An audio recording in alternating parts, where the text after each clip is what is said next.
There is a moment in almost every hospitality startup journey when the concept begins to feel more real. It might happen when the founder sees maybe the first edition of their logo.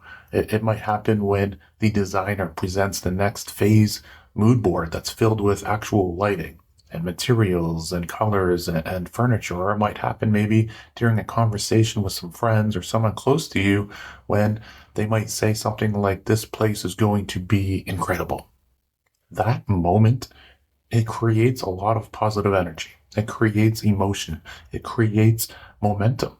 And it also can create one of the most expensive traps for you as an entrepreneur in this industry, because too many concepts are being built around the vibe before anyone has even proven the viability. So, welcome back to Hospitality Reinvented.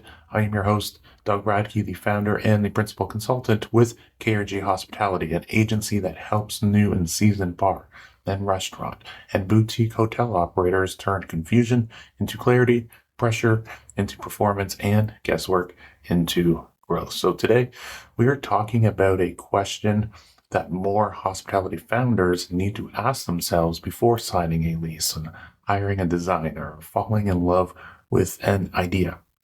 And that is, are you building a viable hospitality business, or are you building an expensive vibe first? Because those are not automatically the same thing. Now, I recently spoke with a founder who had a very clear vision for their future venue. They even knew the music that they wanted. They knew the lighting style that they wanted. They knew the furniture styles that they wanted within their venue. They knew what the cocktails would look and taste like. They knew the type of glassware that they were also going to be utilizing, that they knew the colors, they knew the wall finishes they wanted, the photography style that they wanted. They could describe exactly how guests would feel when they walked through the door of their venue. Now, I'll give them that. It was 100% detailed. It was exciting to see it all laid out and presented to us. And from a creative perspective, it was actually quite impressive. But when the conversation moved toward the actual business, the clarity and the excitement started to disappear. They did not know how many seats the concept really required. They did not know the average spend needed to support the anticipated rent. They had not calculated the volume required to cover labor and occupancy and food, beverage and marketing and technology and debt and other operating expenses. They had not defined what day part and revenue model and revenue channels the concept was being primarily built around.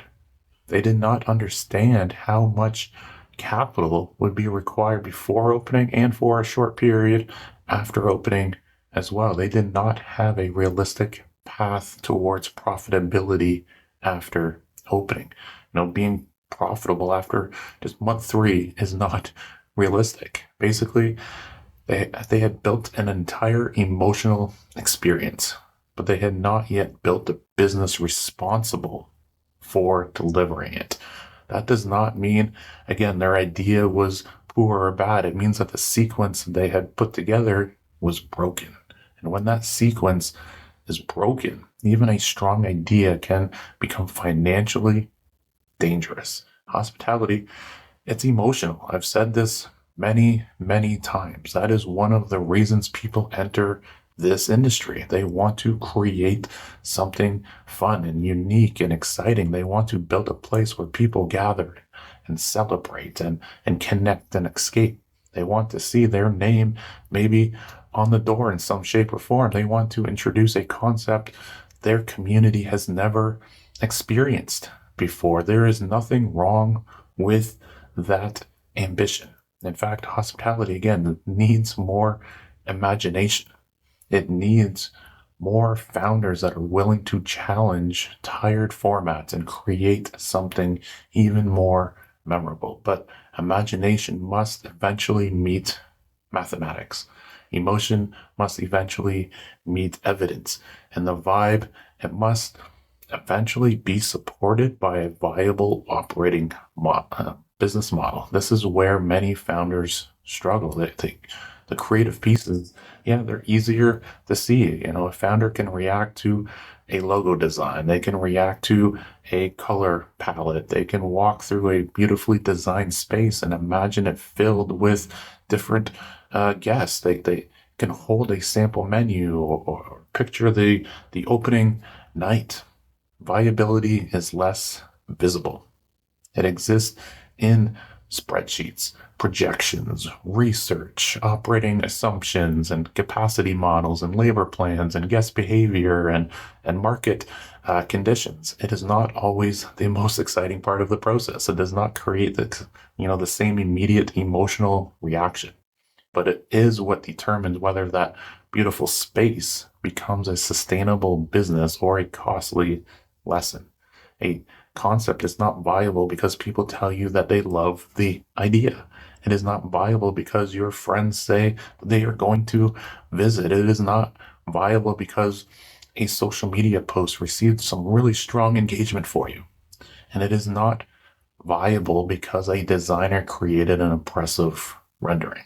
A viable concept can attract the right guests, generate sufficient revenue, and control its costs and support its debts and operate within its physical limitations and deliver a consistent experience without destroying the founder in the process. Now, that last part there, that one is critical because viability is not only about whether the business can survive.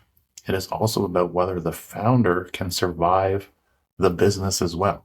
Too many people imagine, again, just the opening. Very few imagine month 9, 12, 24. They imagine the launch party, the first full night, the positive reviews and the photographs and the videos and the guests just enjoying the space. They do not imagine the payroll deadlines after maybe a slower week. They do not imagine an equipment failure during peak service. They do not imagine a chef maybe leaving unexpectedly. They do not imagine trying to cover a high occupancy cost during a seasonal decline. They do not imagine discovering that the average guest spend is maybe $18 lower than the financial model required. These are not branding problems. They are viability problems. And no amount of beautiful design can fully solve that. A strong atmosphere may bring someone through the door just once.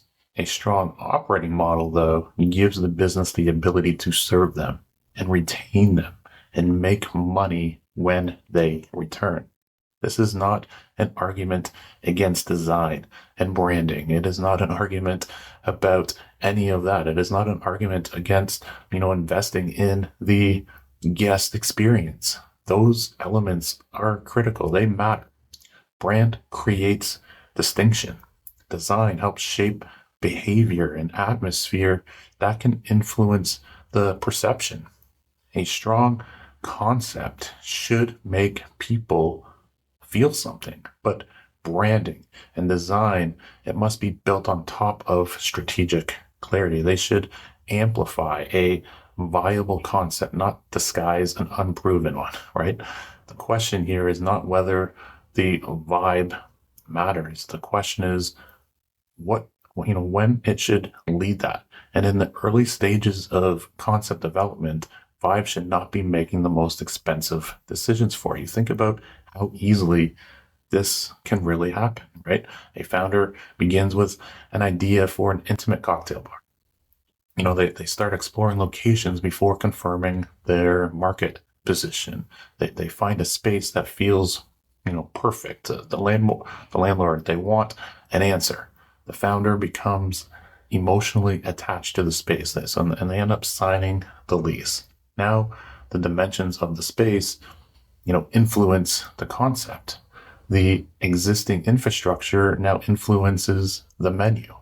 The rent influences the revenue target, and the neighborhood influences the guest profile, and the license ends up influencing the operating hours. The building, it could influence the construction budget, right? Decisions that should have been strategic are now becoming reactions to a property that was selected emotionally.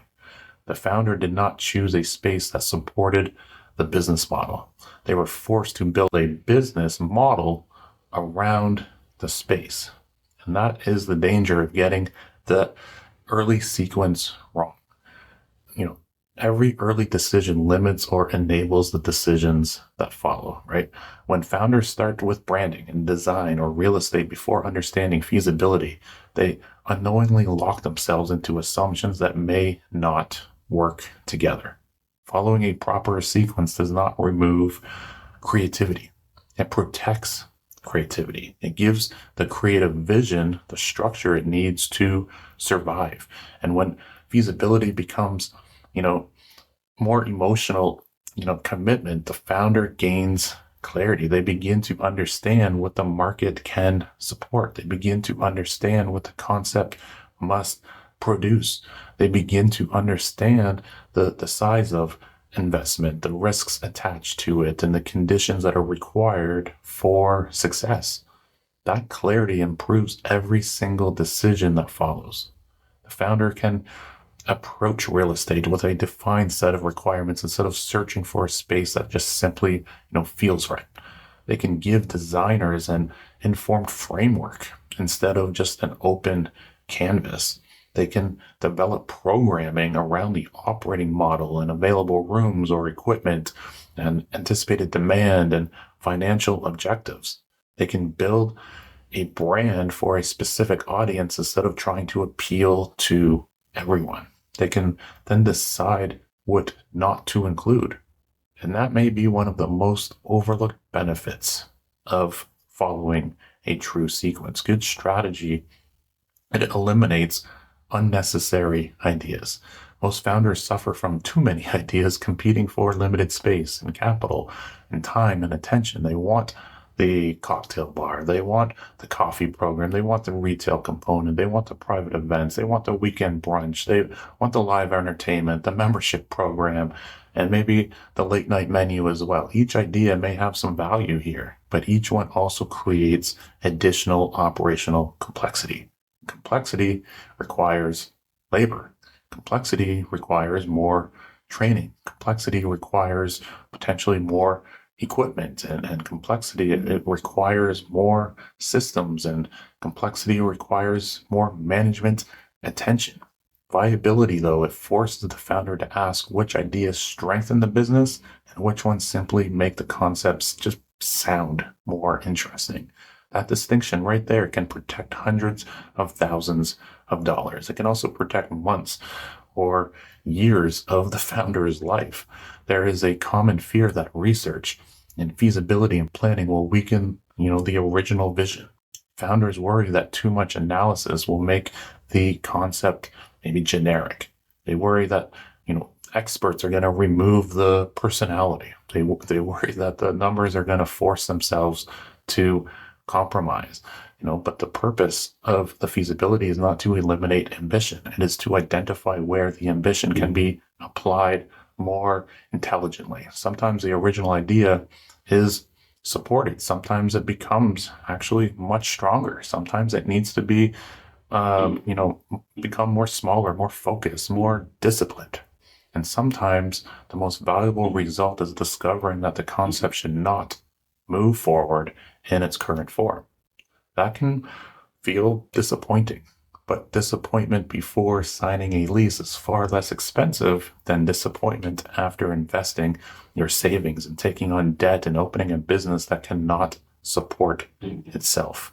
A feasibility process that prevents the wrong investment has still created value.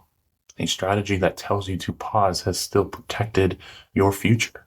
And a concept that changes before opening has not failed. It has evolved before the market was given the opportunity to punish it. Now, for those of you preparing to open a bar, a restaurant, a hotel, cafe, entertainment venue, any other hospitality-driven business, your journey will be filled with pressure to move faster.